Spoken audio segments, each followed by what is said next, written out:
할렐루야. 사랑하는 도인 가족 여러분, 우리는 지금 성탄절기를 보내고 있습니다. 이번 대강절에는 너희는 나를 누구라 하느냐는 예수님의 질문에 대한 답을 찾으려고 노력하며 보내고 있습니다. 꼭 답을 찾으셔서 이전보다 예수님을 더 사랑하고 또 더 자랑하는 우리 멋진 성도들 되시기를 주님의 이름으로 축복합니다. 이번 주 요절은 요한복음 12장 24절 말씀입니다. 요한복음 12장 24절 말씀 함께 암송하시겠습니다. 시작. 내가 진실로 진실로 너희에게 이르노니 한 알의 밀이 땅에 떨어져 죽지 아니하면 한 알 그대로 있고 죽으면 많은 열매를 맺느니라. 요한복음 12장 24절 말씀. 아멘. 6월절이 가까이 왔을 때 예수님께서 하신 말씀입니다. 십자가에 피 흘려 죽으실 것을 이미 알고 하신 말씀입니다. 한 알의 밀이 땅에 떨어져서 아무런 일이 없으면 그대로 남아있는 것입니다. 그러나 떨어진 한 알의 그 밀알이 썩으면 거기서 또 많은 열매를 맺을 수 있는 것입니다. 한 알의 밀알의 희생을 말씀하고 있는 것입니다. 예수님의 죽음이 한 알의 밀알 같다는 것입니다. 예수님께서 십자가에서 피 흘려 죽으심으로 많은 죄인들을 구원할 수 있다는 것입니다. 그것이 열매죠. 예수님의 생명들이심이, 십자가의 생명들이심이 많은 사람들에게 구원으로 구원받은 사람들을 많이 계속해서 배출할 수 있는 것, 그것이 바로 한 알의 밀알인 예수님의 죽음으로 인해서 생기는 열매들입니다. 희생을 통한 열매, 죽음을 통한 살림, 이것이 상상할 수 없는 결과를 만들어내는 공식입니다. 예수님께서 보여주신 신앙적인 공식, 그죠? 희생, 이것이 열매, 죽음, 이것이 사람들을 살림, 이렇게 나타나는 것이죠. 이 신앙적인 예수님이 보여주신 이 공식은 우리가 꼭 기억해야지만이 우리가 예수님을 닮아갈 수 있고 예수님을 따라갈 수 있습니다. 예수님께서 하신 일이 대단하신 일입니다. 왜 대단합니까? 하나님의 아드님이 비천한 우리 죄인들을 위해서 하신 일이기 때문에 그렇습니다. 하나님의 아들이 무엇이 아쉬워서 이 비천한 우리 죄인 같은 사람들을 위해서 생명을 드리겠습니까? 이건 대단한 일입니다. 안 하셔도 누구 하나 뭐라고 할 사람이 없는 일인데 하신 것입니다.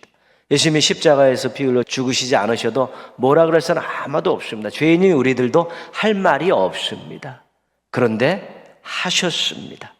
그래서 대단한 일이고, 그래서 감사한 일이고, 그리고 그 일을 생각할 때마다 감격이 생겨나는 것입니다.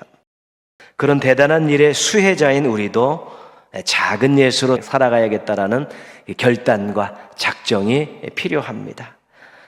수고하고 희생하는 일에 시간과 물질과 땀을 우리가 투자하면 우리가 투자한 것 이상으로 공동체의 사람들에게, 세상들에게 많은 열매가 맺어진다는 것입니다. 멋지고 아름다운 일 아니겠습니까? 우리가 수고하고 또 희생하고 작게 했지만 그것이 큰 열매로 나타난다면 우리는 예수님의 신앙적인 공식을 따라 사는 멋진 예수쟁이들이 될 수 있는 것입니다. 하나의 밀알이 되신 예수님께 감사하면서 또 하나의 작은 한 알의 밀알로 살아가겠다는 그런 결단을 하며 실천하는 우리 성도들 되시기를 주님의 이름으로 부탁드리겠습니다. 찬송가 270장 함께 찬송하시겠습니다. 찬송하신 후에 배옥수 권사님께서 기도 인도해 주시겠습니다.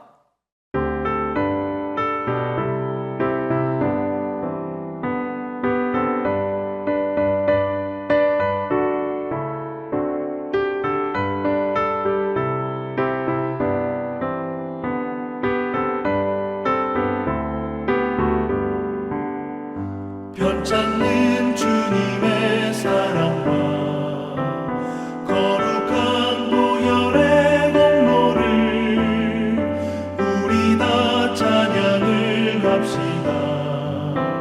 주님을 만나볼 때까지 예수는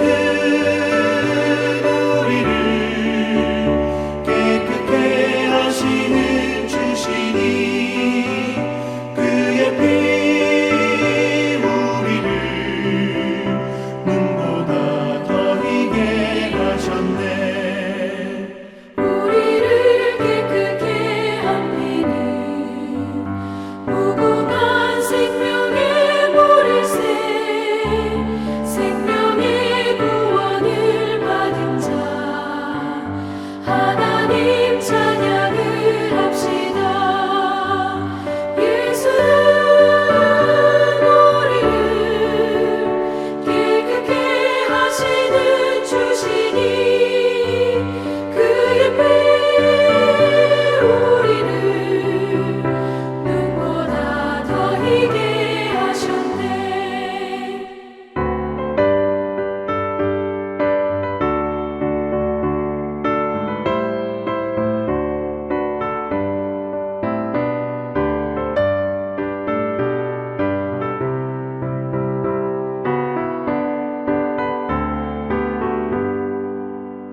주님의 거룩한 보혈을 날마다 입으로 간증해 담대히 싸우며 나가세.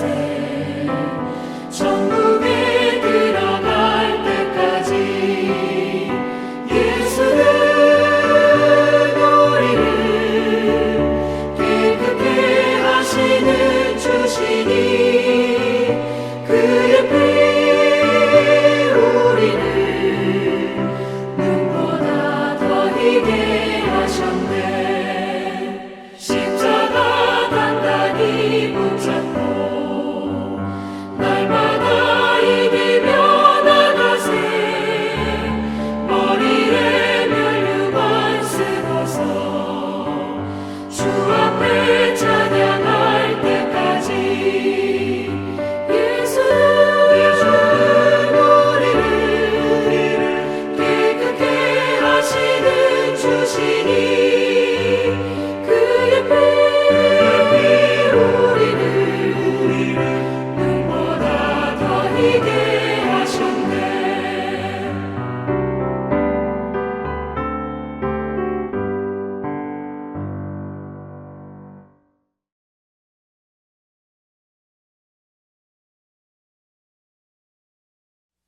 인간의 생사화복을 주관하시는 하나님, 주 3일 동안도 저희를 눈동자같이 살피시다가 주중 이렇게 시간과 장소를 정하여 하나님 아버지께 영상으로 예배를 드릴 수 있도록 삶의 형편과 건강을 지켜주심에 감사드립니다. 예배 가운데 하나님의 임재를 경험하는 예배를 드릴 수 있도록 도와주시옵소서. 세상에 살면서 하나님을 아버지라 입술로 고백하면서 얼마나 말씀을 깊게 묵상하였는지, 나만의 골방을 찾아 아버지를 부르며 기도의 자리를 만들었었는지, 세상을 벗삼아 하나님을 뒤로하고 내 의지와 내 뜻이 마치 하나님의 뜻인 것처럼 앞세우지는 않았는지 우리의 생활을 뒤돌아보며 다시 한번 우리의 신앙과 믿음을 점검해 볼 수 있도록 도와주시옵소서. 아버지 하나님, 잘못한 거 있으면 회개합니다. 이 시간 모든 것 용서하여 주시옵시고 저희들을 참으로 정결한 마음으로 예배드릴 수 있도록 도와주시옵소서. 대강절 기간을 보내고 있습니다. 육신의 몸을 입고 이 땅에 오시어 우리의 죄를 대신 짊어지고 십자가에 죽으신 예수님을 생각해 봅니다. 예수님을 영접하고 믿기만 하면 우리의 마음속에 오시는 예수님을 기억하며 만왕의 왕으로 세상에 오실 재림 예수님을 농부가 이른 비와 늦은 비를 인내로 기다리듯 그리스도인 우리 모두가 예수님의 재림을 인내로 기다리게 하옵소서. 특별히 이번 대강절 기간에는 너희는 나를 누구라 하느냐라는 예수님의 질문에 우리의 삶에서 경험한 예수님을 입술로 시인하며 고백하게 하여 주시옵소서. 하나님 아버지, 이 시간 육신의 연약함과 삶의 여러 형편 때문에 예배 자리에 함께하지 못하는 주님의 자녀들이 있습니다. 건강을 회복시켜 주시고 시험을 당해 방황하는 성도들이 있으면 피할 곳을 예비하여 주시고 광야 생활 만나와 메추라기로 일용할 양식을 주신 하나님을 기억하며 하루하루 하나님의 은혜로 살아가는 인생임을 고백하게 하여 주시옵소서. 한 해를 마무리하며 새 해를 준비하는 시점에 서 있습니다. 내년에 새롭게 계획을 세우며 많은 일꾼들이 필요합니다. 하나님께 받은 달란트들을 잘 찾아 1인 1 봉사의 자리에 함께할 수 있는 은혜를 주시옵소서. 주님 일 하는데 일꾼이 부족하거나 재정이 부족하여 낭패 보는 일 없도록 도와주시옵소서. 이 시간 주님의 말씀을 전하기 위하여 단위에 서신 목사님의 신원을 강건케 하여 주시옵시고 능력을 7배나 더하여 주시어서 오직 윤택한 목양을 위하여 푸른 초장과 쉴만한 물가를 찾으시는 수고로움을 보시고 양들을 선한 길, 복된 길로 인도하는데 부족함이 없도록 붙들어 주시고 채워 주시옵소서. 듣는 저희들에게는 온전한 하나님의 말씀으로 받게 하시어 세상에서 살아갈 때에 밤과 같이 어두운 이 땅에서 한 줄기 빛으로 살아갈 수 있도록 밝은 빛으로 승리할 수 있도록 도와주시옵소서. 세상에 참 빛으로 오실 예수님을 기다리며 기도하며 살아가게 하여 주시옵소서.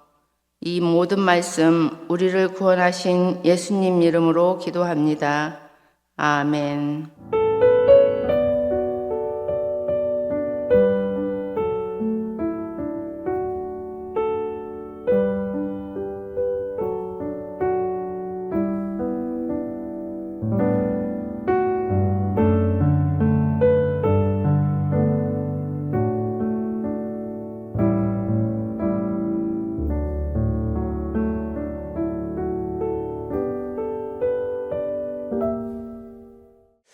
오늘 주신 하나님 말씀은 갈라디아서 3장 26절에서 28절까지 말씀입니다.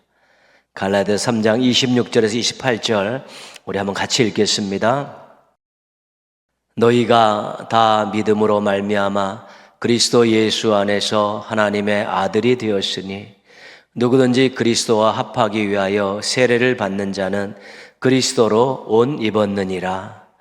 너희는 유대인이나 헬라인이나 종이나 자유인이나 남자나 여자나 다 그리스도 예수 안에서 하나이니라. 아멘. 2025년 3월 2일 올려드렸던 우리 호산나 찬양대의 찬양으로 함께 영광 돌리시겠습니다.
아멘.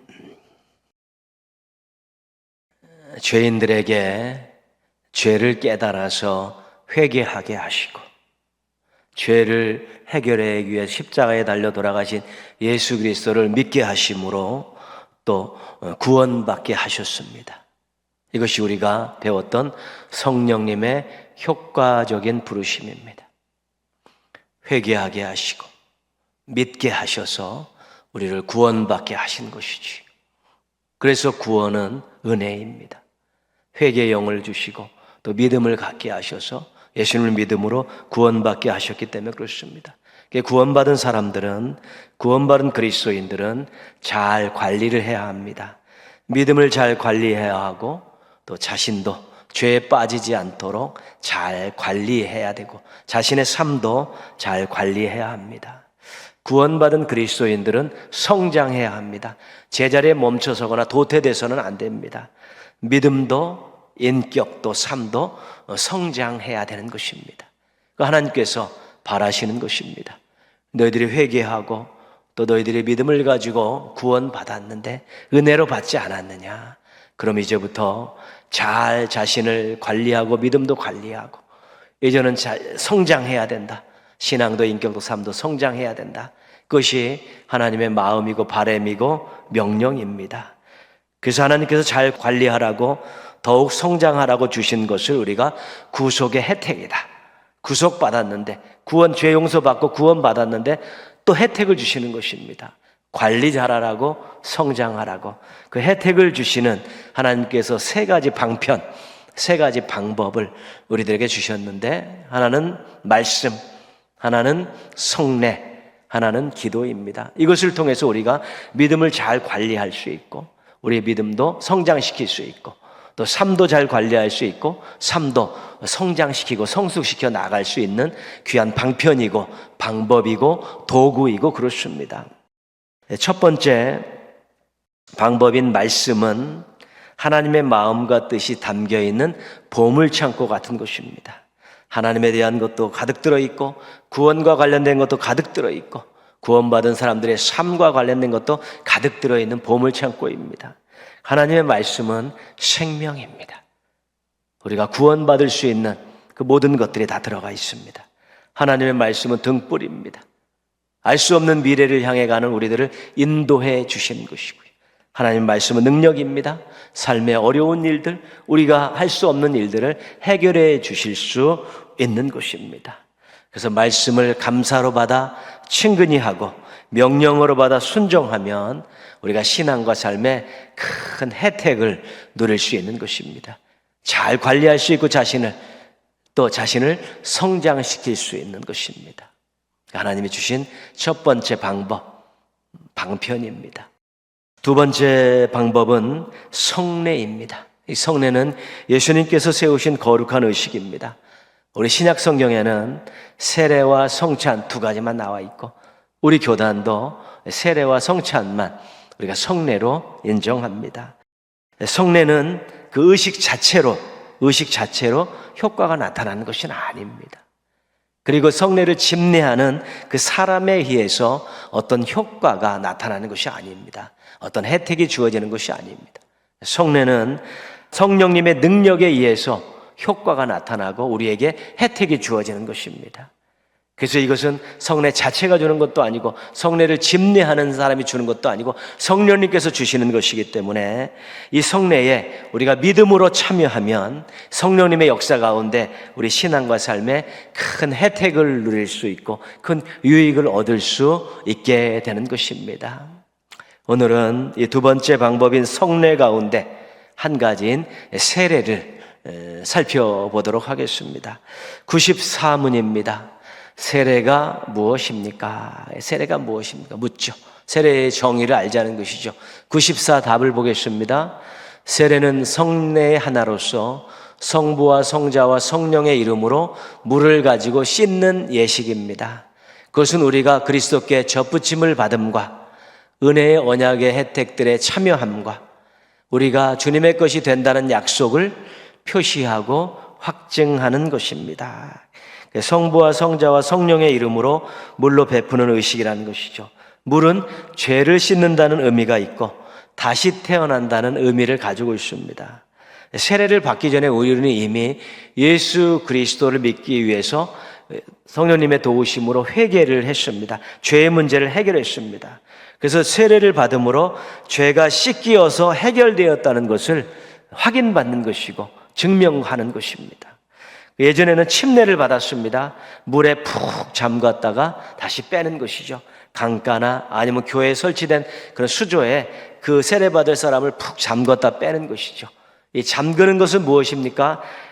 나의 죄로 인해 죽을 수밖에 없는 옛사람이 죽었습니다. 그런 뜻이고, 다시 물에서 빼내는 것은 예수 그리스도를 믿음으로 내가 새 사람이 되었습니다.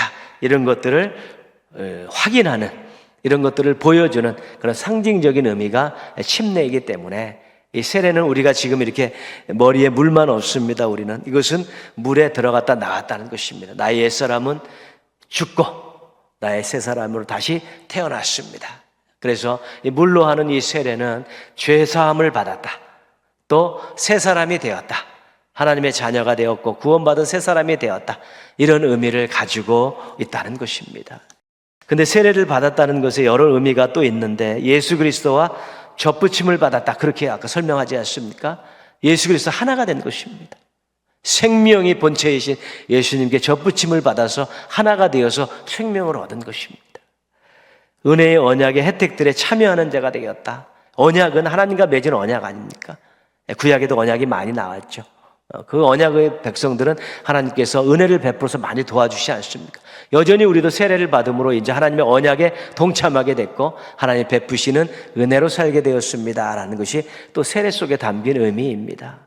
주님의 것이 되었다고 하는 표시고 확증이라고 이야기하는데, 우리가 세례를 받음으로 내가 죄 용서를 받고 죄 해결을 받고 예수를 믿음으로 구원받았습니다. 나는 이제 하나님의 것입니다. 하나님 뜻대로 사용하십시오. 그래서 주님의 것이 되었다는 의미가 있습니다. 하나님의 것이라는 의미가 있습니다. 그래서 여러분, 세례를 받으면 내가 죄 씻음을 받고 내가 구원받았습니다, 이것을 제가 확인받았습니다, 그런 의미고요. 예수님과 하나가 되었습니다. 이제 언약의 백성이 돼서 은혜로 살게 됐습니다. 이제 나는 내 것이 아니라 하나님의 것입니다. 이런 모든 것들을 확인해야 되는 것이죠. 이것을 감격적으로 고백할 수 있어야 되는 것입니다.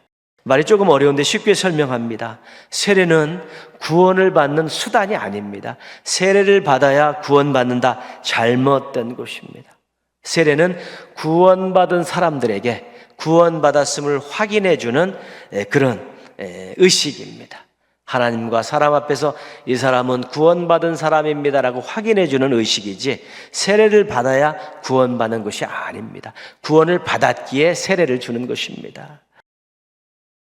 믿음에 대한 부분에 대해서 이런 내용들이 있습니다. 우리가 세례를 받을 때 꼭 확인하는 것인데요, 예수님께서 당신의 죄를 해결하려고 십자가에서 피 흘려 죽으셨음을 믿습니까? 2000년 전에 예수님께서 십자가에 피 흘려 죽으셨는데 그것이 당신의 죄를 해결하기 위해서 죽으신 줄 믿습니까? 이거 묻습니다. 옛날 사건인 것 같지만 오늘 나의 사건으로 믿음으로 받을 수 있느냐는 것입니다. 십자가에 피 흘려 죽으신 예수님을 마음속에 주님으로 영접했습니까? 죄를 회개하고 예수님을 마음속에 주님으로 영접하고 믿음으로 받아들였습니까? 이걸 묻습니다. 왜냐하면 예수님을 그리스도로 구주로 영접해야지만이 구원받을 수 있기 때문에 그렇습니다. 이 두 가지를 꼭 확인하죠. 십자가에 피 흘려 달려 돌아가신 예수님이 당신의 죄를 위해 죽으셨음을 믿습니까? 십자가에 피 흘려 죽으신 예수님을 지금 당신의 마음속에 구주로 영접하십니까? 이것이 확인되어지면 확인된 사람은 구원받은 사람입니다. 그래서 세례를 받을 수 있고, 세례를 공부할 때 이것뿐만 아니라 구원받은 이후에는 신앙생활 이렇게 해야 됩니다, 삶은 이렇게 살아야 됩니다, 교회에서는 이렇게 해야 됩니다라는 것을 다 가르치고 그들에게 하겠다는 또 확인을 받고 그렇게 또 세례를 주는 것입니다. 정리해드리면 세례는 예수 그리스도를 구주로 믿는 사람에게 하나님과 사람들 앞에서 구원받았음을 확인해주는 의식입니다. 이렇게 정의할 수 있게 되는 것입니다. 다시 한번요, 예수 그리스도를 구주로 믿는 사람들에게 하나님과 사람들 앞에서 구원받았음을 확인해주는 그런 의식이 바로 세례라는 것입니다. 세례가 그런 거라는 거 여러분 꼭 기억해요. 여러분 다 받으셨죠. 여러분 구원받았기 때문에, 예수님을 믿고 구원받은 확신이 있었기 때문에 세례를 받을 수 있었던 것입니다. 95문입니다. 세례는 누구에게 베풀 수 있습니까? 누구에게 베풀 수 있습니까? 95 답입니다. 세례를 보이는 교회 밖에 있는 사람에게 베풀어서는 안 됩니다. 그들이 그리스도께 대한 자기의 믿음과 복종을 고백한 이후이어야 세례를 받을 수 있습니다. 그러나 보이는 교회의 회원과 같은 사람들의 아기들은 세례를 받을 수 있습니다. 보이는 교회는 지금 우리가 건물로 존재하는, 사람들이 모여 예배드리는 이 공동체, 이 건물로 존재하는, 또 공동체로 존재하는 그 세상에 있는 그걸 보이는 교회라고 그러죠. 그럼 보이지 않는 교회가 있지 않습니까? 보이지 않는 교회에서는 예수 그리스도를 머리로 하는 온 지구상의 믿음의 사람들이 지체가 되는 그 교회가 보이지 않는 교회입니다. 그러니까 보이지 않는 교회는 우리가 확인할 수 없지만 우리는 보이는 교회에 모여 있고, 보이는 교회는 보이지 않는 교회에 소속되어 있다고 봅니다. 보이는 교회는 우리가 흔히 이야기하는 교회입니다. 교회 밖에 있다는 것은 아직 믿음이 없어서, 하나님을 인정하지 않아서 교회 안으로 들어오지 않은 사람들입니다. 자신이 죄인인 것을 인정하지 않기에 예수님이 필요 없는 사람들이고요. 죄인임을 인정하고 예수님을 구주로 영접한 사람, 구원받는 사람에게만 세례가 베푸는 것입니다. 교회 밖에서 하나님을 인정하지 않고 또 자신의 죄도 인정하지 않고 예수님을 믿지 않는 사람들에게는 세례를 베풀 수가 없는 것입니다. 구원받으려고 세례를 베푸는 것이 아니라 구원받았기에 베푸는 것이기 때문에 아무에게나 줄 수 없는 것입니다. 그렇습니다. 교회 밖에 있는 세상 사람들, 믿음이 없는 사람들은 세례 받을 수 없습니다. 교회에 와서 죄인임을 고백하고 예수님을 믿고 구원받았다고 기뻐하고 감사할 수 있는 사람에게만 세례를 베풀 수 있습니다. 근데 그 아래 또 무슨 얘기가 나와 있냐면, 보이는 교회의 회원과 같은 사람들의 아기들을 세례받을 수 있다, 그렇게 나오죠. 우리가 구원받은 그 성도들이 이제는 만나서 부부가 되고 가정을 이룹니다. 그리고 자녀를 낳죠. 그럼 그 구원받은, 세례받은 그 부부가 낳은 자녀는 6세 이전에 유아 세례를 받을 수 있습니다. 아기에게 유아 세례를 주죠. 그런데 유아 세례는 특이합니다. 이 아이가 예수님을 믿었다고 고백해서 주는 게 아닙니다. 이 아이는 아직 구원받지 못한 아기입니다. 그러나 부모가 대신 서약을 하고 이 아이를 우리와 같이 신앙으로 잘 키우겠습니다. 그래서 예수님을 믿고 구원을 받았음을 고백하게 하겠습니다. 그때까지 우리가 신앙으로 잘 키우겠습니다라고 부모들이 선서를 하면 그때 아기에게 세례를 주는데, 그것이 바로 유아 세례입니다. 유아 세례죠. 그래서 아이가 13세가 넘어서 그 언젠가 나는 진짜 예수님을 믿고 구원받았습니다라는 고백을 하게 될 때 유아 세례를 받은 아기에게 우리가 이제 입교를 하죠. 선서만 받고, 세례는 한 번만 받는 것이기 때문에 선서를 하고 입교를 해서 세례 교인이 되게 하는 것입니다. 그래서 아기 때 세례를 받았기 때문에 고백만 듣고 선서만 하고 세례 교인이 되는 것이죠. 부모의 고백이기 때문에 자기의 고백이 있어야만이 유아 세례를 벗어나서 진정한 세례 교인이 될 수 있는데, 그 유아 세례는 부모들의 고백을 받고 선서를 받고 베푸는 세례이기 때문에 그 아이가 구원받았느냐 안 받았느냐를 확인할 수는 없습니다. 우리 교단에서는 아동 세례를 최근에 허락을 했습니다. 7세에서 12세 초등학생들에게 세례를 베풀도록 한 것입니다. 우리 초등학생들도 분명히 죄를 회개하고 예수님을 믿음으로 고백할 수 있다라는, 그것이 분명히 될 수 있다라고 확신했기 때문에, 믿을 수 있었기 때문에 인정하고 허락을 한 것입니다. 아동세. 그리고 13세 이상의 중학생, 고등학생들은 우리가 이제는 성인에 준해서 세례를 받을 수 있도록, 옛날에는 고등학생 이상만 됐는데 중학생까지도 이제 세례를 받을 수 있도록 그렇게 이제 허락을 했습니다. 유아 세례를 받은 사람은 중학교에 입학한 이후에 자기 고백만 있으면 얼마든지 입교할 수 있고 세례 교인이 될 수 있는 것입니다. 그래서 우리가 정상적으로 세례를 받을 수 있고, 유아 세례를 받고 나중에 입교할 수 있고, 또 아동 세례도 받을 수 있고, 그렇게 다 열려 있습니다. 근데 아직까지 우리 교회는 유아 세례하고 성인 세례만 그렇게 지금 베풀고 있습니다. 이렇게 세례를 확장시켰지만 가장 중요한 것은 세례받는 사람의 믿음의 고백입니다. 예수님이 십자가에서 나를 위해서 죽으셨습니다. 십자가에 죽으신 그 예수님을 나의 구세주로 내 마음속에 영접합니다. 나는 이제 예수님만 믿고 의지하고 따르며 하나님 말씀대로 살겠습니다. 이런 자기의 고백이 있을 때 그것이 세례받을 수 있는 조건이 되지 나이는 그렇게 큰 영향은 없습니다. 6세까지만 조금 아직 자기 지각이 없으니까 조금 제외가 되고 있지만 나머지는 다 자기 지각이고 자기 고백만 할 수 있으면 전부 세례를 받을 수 있기 때문에 연령이 중요한 것이 아니라 고백이 중요하다는 것 잊으시면 안 되는 것입니다. 오늘 말씀 26절입니다. 26절 너희가 다 믿음으로 말미암아 그리스도 예수 안에서 하나님의 아들이 되었으니 믿음으로 구원받았다는 것이죠. 구원받았다는 것을 하나님의 자녀가 되었다 이렇게 설명할 수 있습니다.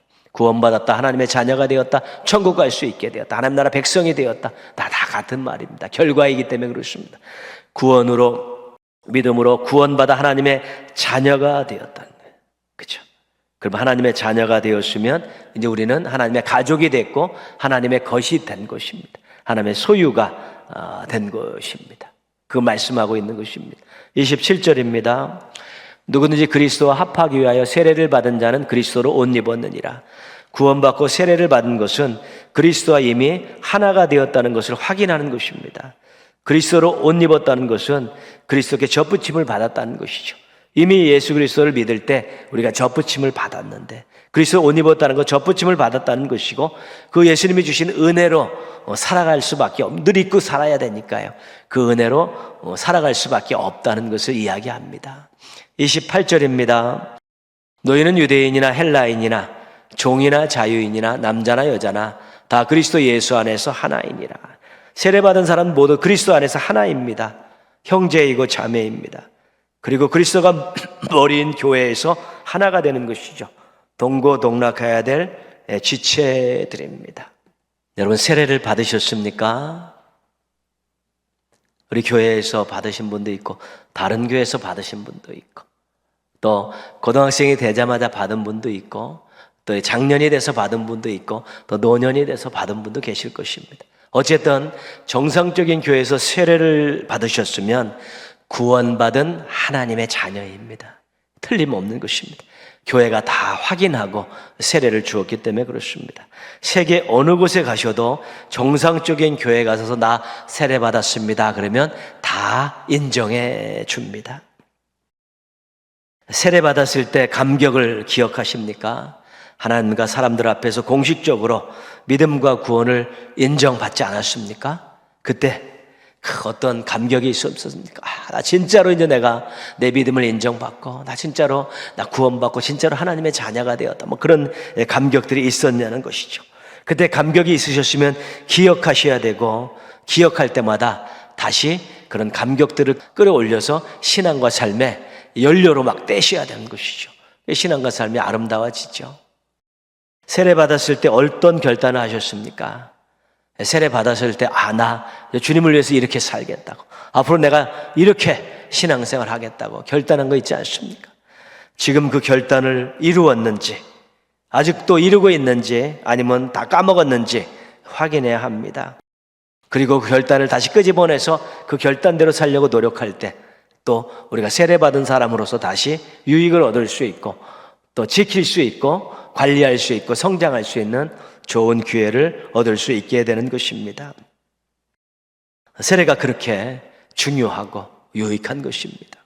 세례를 여러분 교회에서 대부분 받습니다. 물론 군대나 다른 또 공동체에서도 목회자를 불러서 받는데 대부분은 다 교회에서 목회자에서 교육을 받고 문답을 하고 그다음에 세례를 받습니다.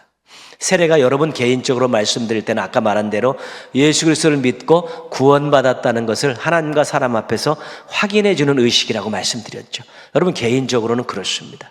근데 교회는 좀 다른 해석이 있습니다. 다른 각도가 있습니다. 교회는 세례를 베품을 통해서 이분이 교회의 정식 회원이 되는 것입니다. 정식 가족이 되는 것이고 정식 지체가 되는 것입니다. 그래서 세례를 받은 사람은 성찬에 참여할 수 있습니다. 예수님이 흘리신 그 피를 상징하는 잔과 예수님이 찍히신 살을 상징하는 살, 그것을 우리가 먹고 마시면서 예수님이 나를 위해서 이렇게 고난을 당하시고 죽임을 당하시고 나 이제 예수님 뜻대로 살겠습니다라고 그 고백하고 결단하는 게 성찬을 하는데 그 성찬에 참여할 수 있습니다. 세례받지 않은 사람은 성찬에 참여할 수 없습니다. 아무런 의미가 없기 때문에 참여할 수가 없습니다. 그리고 세례를 받은 사람은 교회에서 선거권과 피선거권이 있습니다. 우리가 항종직들은 선거를 통해서 우리가 뽑습니다. 그리고 연초에 가면 예산안 같은 것도 공동회의에서 우리가 이렇게 성도들의 인정을 받고 이렇게 통과를 해야 되는 것이죠. 공동회의에 오셔서 여러분들이 참여해서 한 표를 행사할 수 있습니다. 권리를 행사할 수 있고 또 어떤 투표가 있을 때는 여러분이 선거를 할 수도 있는 권리가 있고 또 본인이 나가서 피선권자가 될 수도 있는 것입니다. 그리고 세례를 받으면 직분을 받을 수 있어요. 세례 안 받으면 직분 안 줍니다. 그리고 세례를 받으면 봉사도 할 수 있습니다. 교사, 찬양대 뭐 이런 것은 여러분 세례 안 받은 사람이 할 수 없습니다. 세례를 받아야 되는 것이죠. 그래서 교회에서는 세례를 받은 사람이 우리의 정식 회원입니다. 지체입니다. 정식 가족입니다. 성찬권도 주고 피선권과 선거권도 주고 공동회의 참여권도 주고 그다음에 봉사할 수 있는 권리도 주면서 막 이렇게 함께 일하도록 그래 독려를 하지요. 그러면서 이런 권리와 더불어서 예배를 참여해야 되고 개인 경건 생활을 해야 되고 헌금을 해야 되고 봉사해야 한다는 의무도 있다는 것도 가르쳐주고 있습니다. 권리만 가지면 안 되지 않습니까? 의무가 있죠. 예배 잘 드려야 됩니다. 그렇죠. 그리고 집에서는 자기 신앙을 위해서 말씀과 기도로 개인 경건 생활 잘 해야 되고 또 여러분들이 또 헌금도 해야 돼. 세례교인들은 꼭 해야 됩니다. 주일헌금 11조 하시는 분도 감사헌금 하시는 분, 선교헌금, 장학 이런 것들 감사하는 마음으로 하는 것입니다. 세례를 받았으면 감격이 있고 내가 신앙생활 잘해야겠다는 마음이 있으면 그 하나님의 주인 되심을 고백하고 은혜에 감사하고 하나님의 뜻이 이루어지길 소망하는 마음이 생기면 그때 우리가 헌금하는 거예요. 그것도 의무입니다. 그리고 봉사하는 것이죠.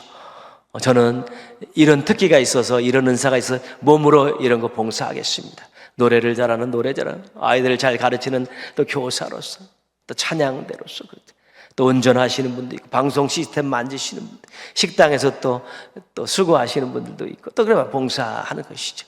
다 그게 의무입니다. 의무. 근데 억지로 하는 것이 아니라 자발적인 의무를 요구합니다. 교회에서 억지로 하는 거 별로 좋지 않습니다. 세례를 안 받으신 분 계시면 꼭 받으시기 바랍니다. 여러분들 교회 나오신 지 한 6개월 정도 되면 세례 받겠다고 하시면 교육을 잘 시켜드리고 문답도 하고 구원 받았는지 안 받았는지 확인도 해드리고 저희가 세례를 베풉니다. 그리고 여러분들 세례를 받으면서 얼마나 행복한지 모릅니다. 얼마나 많은 신앙적인 유익을 얻는지 모릅니다. 주께서 우리에게 혜택을 주시려고 주신 게 성례이기 때문에 세례를 받을 때 얼마나 많은 혜택들과 유익이 있는지 모릅니다. 받으신 분들은 세례 받았을 때의 감격과 결단을 기억하면서 신앙생활 더 열심히 하시기 바랍니다. 교회의 회원의 권리를 행사하고 의무도 잘 감당하면서 교회의 지체로서 건강한 교회를 만드는데 여러분 협력해 주시면 좋겠습니다. 세례가 여러분들의 신앙과 삶에 큰 유익이 되고 혜택이 된다는 것 꼭 경험하시면서 세례받았을 때의 감격과 결단 잊지 않고 세례받은 그리스도인으로 구원받은 그리스도인으로서 우리 하나님을 기쁘시게 하고 교회를 건강하게 하고 성도들을 행복하게 하고 여러분의 삶 속에서 주변에 있는 많은 사람들에게 행복을 나누어주는 멋진 신앙인들 되시기를 주님의 이름으로 축원합니다. 기도하겠습니다. 세례를 다시 한번 생각하면서 신앙과 삶의 큰 유익과 혜택으로 삼을 수 있게 해달라고요. 세례 받아야 되며 세례 받음이 얼마나 귀하고 아름답고 값진 것인지를 알고 또 신앙과 삶에 이제 큰 유익으로 혜택으로 다가오는 것을 경험하는 성도들 되게 해달라고, 자신 되게 해달라고, 성도들 되게 해달라고 함께 기도하시고요.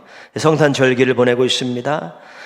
날씨는 추워지지만 따뜻한 마음과 손길을 주변 사람들에게 전하며 보내는 우리 그리스도인들 되어질 수 있게 해달라고, 우리 믿음의 가족들 되어질 수 있게 해달라고 우리 한번 같이 기도하겠습니다.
하나님 아버지, 또 주중의 시간과 장소를 정해서 함께 모여서 예배드리게 해주시니 감사를 드립니다.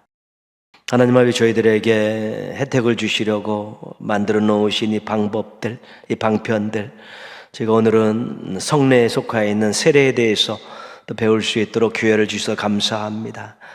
저희가 세례 받지 않았다면 세례 받기 위해서 부단히 노력하게 하여 주셔서 주님이 주신 이 큰 선물을 받아 누리게 하여 주시옵소서. 세례를 받았다면 다시 한번 세례 받을 때 감격과 결단을 기억하면서 신앙생활 잘하면서 아름답고 멋진 신앙인으로서 성장해 가게 하여 주시옵시고, 하나님을 기쁘시게 하고 하나님의 뜻을 받드는 일꾼으로 성장해 갈 수 있도록 도와주시옵소서.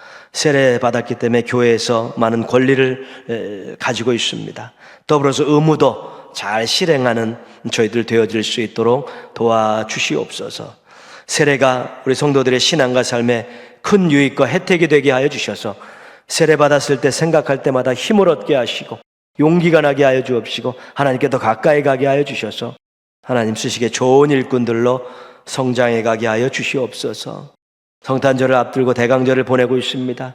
이 성탄절기를 보내는 우리 모든 믿음의 가족들이 따뜻한 마음과 또 따뜻한 손길을 주변 사람들에게 베풀며 살게 하여 주시옵소서.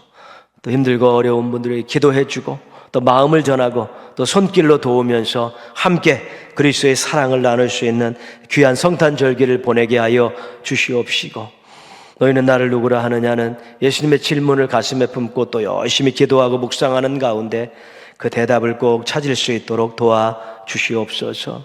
남은 한 주간도 하나님 동행하여 주셔서 하나님의 은혜 가운데서 아름다운 삶을 살게 하여 주옵시고, 주일날 우리 동행의 가족들이 모두 함께 모여 하나님을 기쁘시게 드리는 예배자들로 만날 수 있도록 은혜 베풀어 주시옵소서. 모든 거 하나님께 감사드리옵고 예수님의 이름으로 기도합니다. 아멘. 하늘에 계신 우리 아버지, 아버지의 이름을 거룩하게 하시며 아버지의 나라가 오게 하시며 아버지의 뜻이 하늘에서와 같이 땅에서도 이루어지게 하소서. 오늘 우리에게 일용할 양식을 주시고 우리가 우리에게 잘못한 사람을 용서하여 준 것 같이 우리 죄를 용서하여 주시고 우리를 시험에 빠지지 않게 하시고 악에서 구하소서. 나라와 권능과 영광이 영원히 아버지의 것입니다. 아멘. 주님 앞에서 그 끊임없는 경건 고아와 과부를 위해 삶 나누는 것 주 이름으로 사랑을 전할 때 아름다운 주의 나라 이뤄지네. 천국의 소망 천국의 소망